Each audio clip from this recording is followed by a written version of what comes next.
और हर एक ही स्वरूप में साथ में विराजमान। ऐसी भूमि दुनिया में कहीं पर भी नहीं है जो चंद्रभागा के तट पर है। स्वयं गंगा, स्वयं यमुना, स्वयं सरस्वती भी इस चंद्रभागा के तट पर आकर झाड़ू लगाती हैं। केवल क्यों, किस लिए? गंगा भी समय निकालकर इस चंद्रभागा के तट पर पहुंचती हैं, यमुना भी चंद्रभागा के तट पर पहुंचती है और सरस्वती भी चंद्रभागा के तट पर पहुंचती है।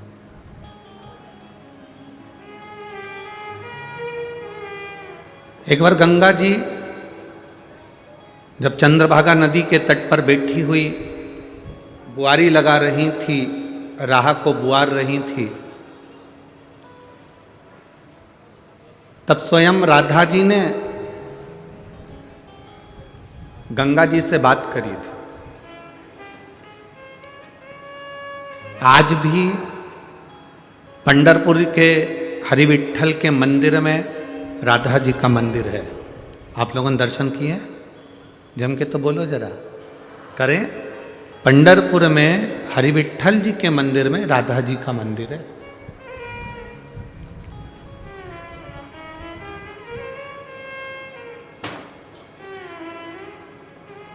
दुनिया में शायद पहला मंदिर होगा जो रुक्मणी जी भी मंदिर के अंदर है और राधा जी भी मंदिर के अंदर है। शायद दुनिया में पहला मंदिर है जहां रुक्मणी भी है और राधा भी है।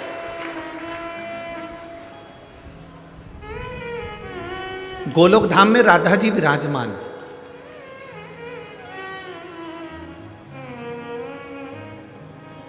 भगवान कृष्ण के साथ में राधा जी बैठी हुई है। राधा जी ने देखा रोज गंगा मैया जाती है चंद्रभागा नदी के तट पर जाकर बुआरी काटती है, झाड़ू लगाती है। अब गंगा जी को रोज झाड़ू लगाते लगाते देखना तो राधा जी के मन में थोड़ी उत्सुकता जागी। आप में से कई लोग ऐसे होंगे जिनके मन में उत्सुकता होगी, आखिर ये सीहोर वाला महाराज कथा करने जाता है, लोग इतनी संख्या में पहुंचते हैं, आखिर कथा में ऐसा है क्या? आधे तो कथा सुनने आए होंगे और आधे ये देखने के लिए आए होंगे कि आखिर कथा में क्या है।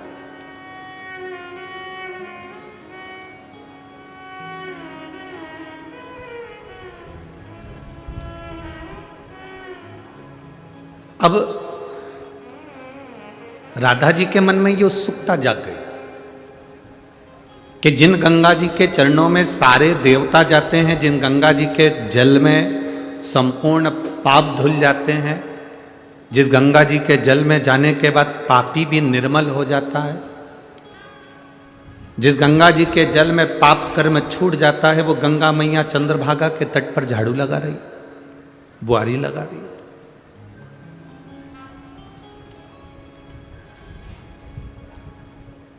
मैं पंढरपुर के इस पवित्र भूमि से कहना चाहूंगा,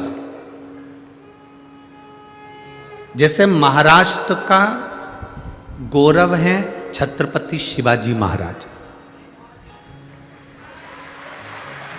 जैसे महाराष्ट्र का गौरव है छत्रपति शिवाजी महाराज, उसी तरह महाराष्ट्र की सबसे बड़ी दौलत है, डायमंड हीरा है वारकरी समाज। ये डायमंड हीरा है।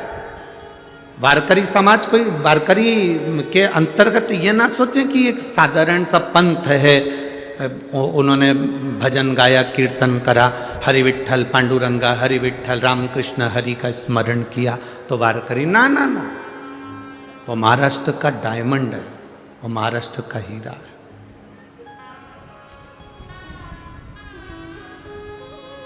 क्या मिला?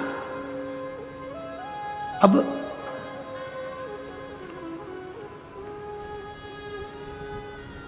राधा जी के मन में एक संशय जाग गया और राधा जी के मन में जो संशय जागा वो बड़ा विचित्र संशय था। कि जिन गंगा जी के पास जाकर पापियों के पाप धुल जाते हैं, जिन गंगा जी के पास जाकर लोग अब स्नान कर कर पाप धो बैठते हैं, वो गंगा चंद्रभागा के तट पर।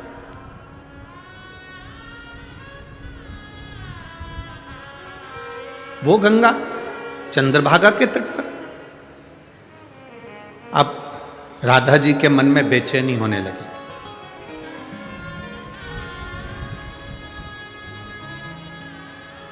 तुरंत राधा जी ने भगवान कृष्ण के पास बैठी थी और मन में उच्चिष्टता थी।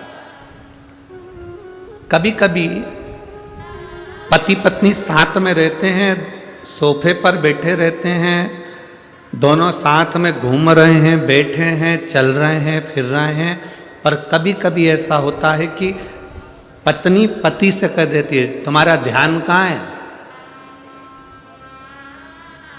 दोनों साथ बैठे हैं, बात कर रहे हैं,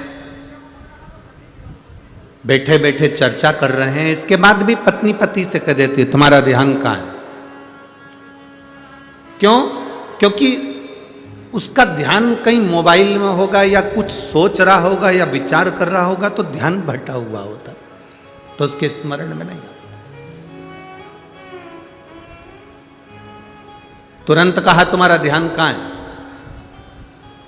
कहाँ है तुम्हारा ध्यान?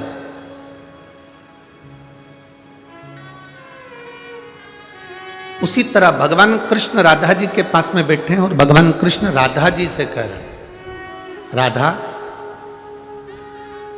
तो 3 दिन से मेरे साथ में है, राधा तो 3 दिवस से मेरे साथ में है, पर एक बात मैं तुझसे कहना चाहता हूं राधा, तेरा ध्यान मेरे साथ में नहीं है।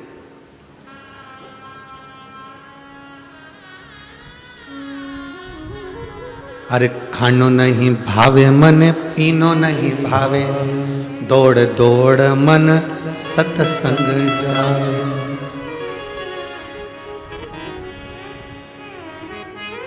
तेरा ध्यान कहाँ है राधा? तेरा चित्त कहाँ है? राधा जी कहती हैं, प्रभु बस पूछो मती कि मेरा ध्यान कहाँ पर है। भगवान कृष्ण कहते हैं, मेरे करीब में रहने के बाद भी अगर तेरा ध्यान मेरे में नहीं है और दूसरे में लगा हुआ है, तो ये श्रेष्ठता थोड़ी ना। पंढरपुर की पवित्र भूमि पर आने के बाद, आप शिव महापुराण की कथा में आने के बाद, यदि आपका मन इस पवित्र कथा में नहीं लग पाया, इस पवित्र कथा में आपका चित्त नहीं लग पाया, तो समझ लेना कि इतनी दूर आने के बाद स्वयं कैलाशपति जिस भूमि पर आकर हरि विठ्ठल के सिर पर बैठ गए थे, प्रथम वारकरी कहलाए थे, ऐसी पवित्र भूमि पर कथा सुनने के बाद अगर आप पंढरीनाथ के दिल से नहीं बैठ पाए या दिल से नहीं जुड़ पाए, तो तुम्हारा जीवन बेकार।